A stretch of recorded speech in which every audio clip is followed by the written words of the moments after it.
What's going on, everybody, and welcome back to the channel again. I am Kyle with Limitless Power Sports Service and Repair. What we got going on here is a 2001 Kawasaki Vulcan Classic 1500, a VN1500. A guy got this off of Facebook Marketplace. She's a bit of a mess. You guys can see that here, just wiring hanging out, rectifiers down the side, no battery in it. The front brakes are off of it. Let's see what else is going on here. I don't think his headlights work. You guys can see all this junk up here, wires hanging down here. Throttle kind of works. A little bit of a masking tape there to hold this karaoke grip on there. He wants it running. Exhaust isn't on it, but we do have the exhaust, but no bolts.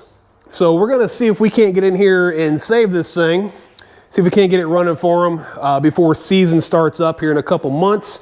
So this might be a multi-part series, or it might just be a few short clips of here and there what I find to make this thing run.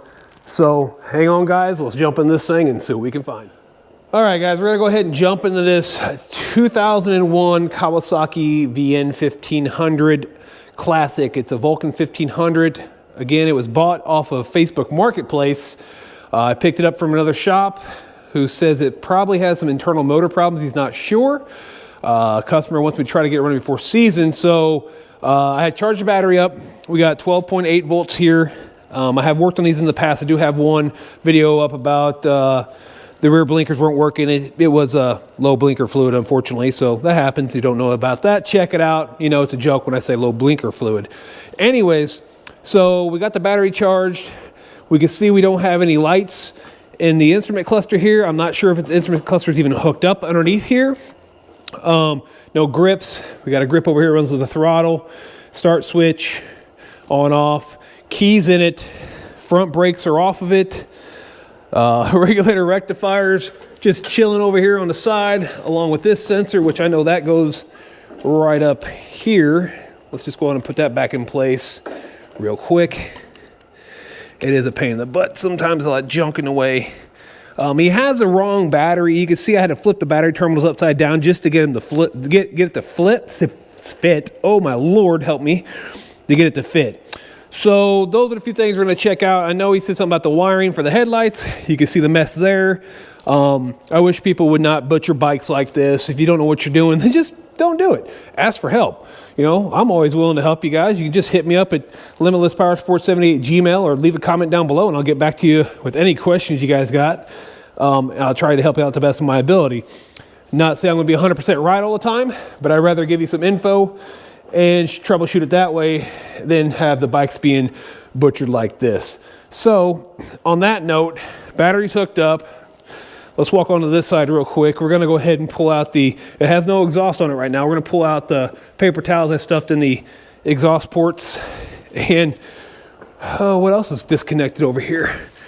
So that's from the crankcase breather. That would run back here to the breather, air breather. If there's one in there, I don't know. But we're just going to go ahead and see what we got going on here. Let's check our oils. This is where you add it. There should be a window on the bottom. I just want to see if this thing has a little oil on the O-ring, and it doesn't, but that's okay. This thing's been sitting for a while. Let's check the window down here since we're setting even. It looks dry as a bone. So I'm going to go ahead, grab some oil, put some oil in this thing till I get right between the two, roughly, and then we'll go ahead and turn the key and see what's going on. All right, guys, so it took about 3/4 of a quart to get it to that line to where I wanted it at just to start this thing. So let's go ahead and turn the key. There might not be any gas in it either, but let's find out here. We're going to turn the key on. So we got a neutral light. That's good. Let's pull the clutch in, hit the starter switch. And she's dead. So even though I charged this battery, we're gonna have to see what kind of voltage we're getting when we hit that button. So I'm gonna grab my multimeter, stick it on here. I know it's 12.8. Doesn't mean the battery doesn't have a bad cell in it. So we're gonna go ahead and turn this key back off for a minute, grab the voltmeter, put it on here, and see what kind of voltage drop we get when we hit the starter switch. All right, guys, so let's go ahead and bring you up close here. We'll throw you down and get you as close as I can. It's a little bit of a mess. So we'll turn this to volts DC. I just put a fresh battery in it there. Boy, it's struggling out here in this cold weather. So volts DC, and right now we're at 12.6. So I'm gonna go ahead and move you guys over here. We're gonna put this, I don't have any alligator clips handy at the moment, so I'm gonna go ahead and 12.6, key on. See the voltage drop. It should stop dropping here shortly. 12.587, that's good. Gonna hit the starter switch. It drops down to 6 volts. So this battery may have a bad cell in it. So I'm gonna go ahead and grab my battery jumper, charger / jumper, hook that up, turn it on 100 amp start, and see if we can't get this thing to roll over. All right, guys, now we got the charger hooked up to it. We're gonna throw it on 100 amp. Let's see if we can't get this thing to roll over this time. And she's not moving an inch. She's not moving at all, not when it turn over one bit. I'm gonna go ahead and pop the spark plugs out of it now, pull the spark plugs out of this thing, see if we can't get the rollover after fact there. All right, guys, so I just took all the spark plugs out of, all 4 spark plugs out. Each cylinder has 2 spark plugs. So the front left, this is what I find. Let me turn this light off I have in my hand so I don't blind you guys. So I don't know if you can see that or not, if I get it to focus. But you can see the spark plug gap is closed, but you can see where here on the back side, something was hitting that. So I grabbed a flashlight or my big light. Let me take you guys off the stand and I bring you down here to the front cylinder on the left side. I'll try to shine some light in there for you. I probably need to grab a flashlight. So let me grab a flashlight because that's not working very good, or another headlamp. So I'll go over here to my toolbox. I left my flashlight inside, but let's grab this headlamp here. We're gonna go ahead and focus it down. Let's see, I don't know.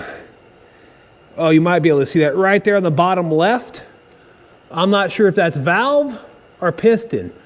I'm gonna call it probably a whole bunch of a whole bunch of junk. Like I said, it's trash. So I'm gonna go ahead and grab a pick. I think that's part of a valve, the valve head that's flipped upside down. So I'm gonna grab a pick, stick it in there and flip it and see what I find out, and I'll let you guys know shortly. There's no way this just happened. Oh my God, I wish I had the camera on. Oh my God, I wish I had the camera on. Look what I just pulled out of the cylinder just now. That's a number 5 nut driver Allen head bit. I swear to God, I just pulled that out of the cylinder. I am not bull crapping you one way, shape, or form at all. I literally, that's the first thing that came out of that cylinder. How the hell that got in there, I have no idea, unless somebody was sabotaging this thing. But the valve is broke off. I can see that. I'm gonna, that's the most insane thing I ever pulled out of a cylinder. Holy crap. I can see the valve is broke. There's part of it right there. The whole entire head's broke off. I mean, holy crap. I thought I was gonna get the valve, the head of the valve, but I got that out of there instead. That is freaking insane. Now I gotta call the customer and find out what he wants to do with this thing. I personally don't think it's worth fixing. He might. There's a lot of work that's gotta be done to this thing, a lot. So, guys, I'll get back to you here with this video, man, the next, I don't know, whenever he gives me a holler and lets me know what's going on, but I have never in my life pulled out something like that from the cylinder. I've seen people, well, I take that back. I've seen people leave shop towels inside of motors and forget about them and put them back together. But this is the first time pulling a nut driver bit out. It's a 5 mil on this thing. That is insane. So I'm going to call the owner, get back to you guys, because like I said, he bought off Facebook Marketplace. Guarantees going to need a piston, valves, possibly a head. So this thing is probably trash, honestly, unless you can find some parts on eBay. So I'll get back to you guys. This video might take months to get in here. Right now it's the December 26, 2022. So I'll give him a call and see what he has to say and what he wants to do. If he wants me to go any further or if he just wants to scrap this project altogether. God, I wish I had the camera running for that. That was freaking insane. I cannot believe that. I'm sorry, guy. I can't believe that. That is just straight sabotage. Somebody didn't want this to work, or somebody got mad at whoever owned this before, or something. How do you drop this inside the cylinder? How? There's unless you drop it through the intake with the valve open, or shove it through the exhaust with the valve open. This does not just happen to fall in there. It's crazy. So I'll get back to you guys. All right, so I just got off the phone with a customer. I was talking to him, and I was like, you know, asking him a few questions about this. I'm like, did it ever run before?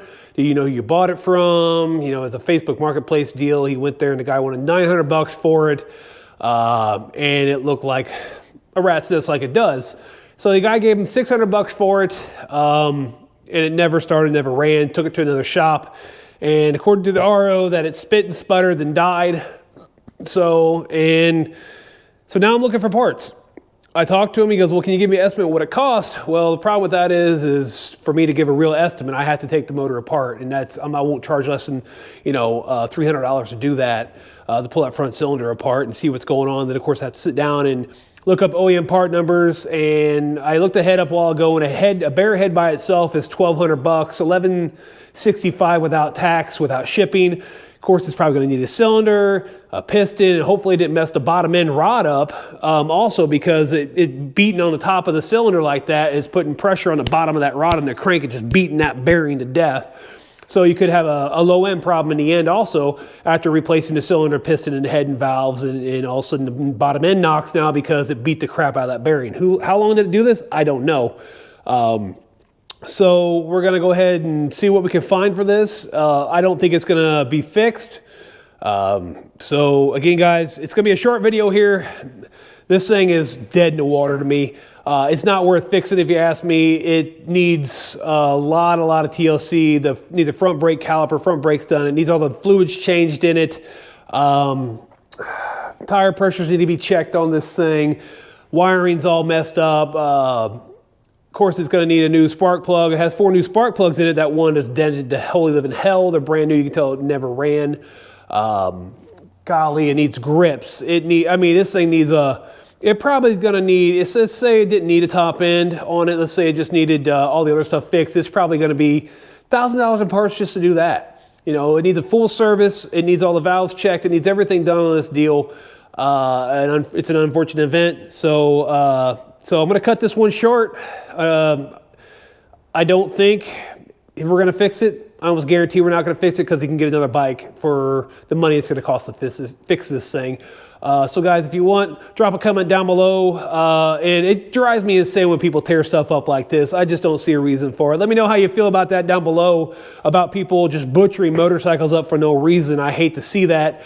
And again, guys, if you got questions about motorcycles, ATVs, or UTVs, you can find me right here on YouTube and leave a comment. I'll get back to you as soon as I can. You can find me at Limitless Power Sports Service and Repair on Facebook, and you can hit me up at my email at limitlesspowersports78@gmail.com. Again, guys, I appreciate the continued support. If you haven't subscribed, please do. Please do. We're working our way to that 1,000 subscriber mark, and it's free, easy way to support the channel or anybody you know. Absolutely free, doesn't cost you a dime, and all of us guys who create content appreciate that. Again, got questions, let me know. And I'm Kyle with Limitless Power Sports Service and Repair. I'll catch you guys on my next upload.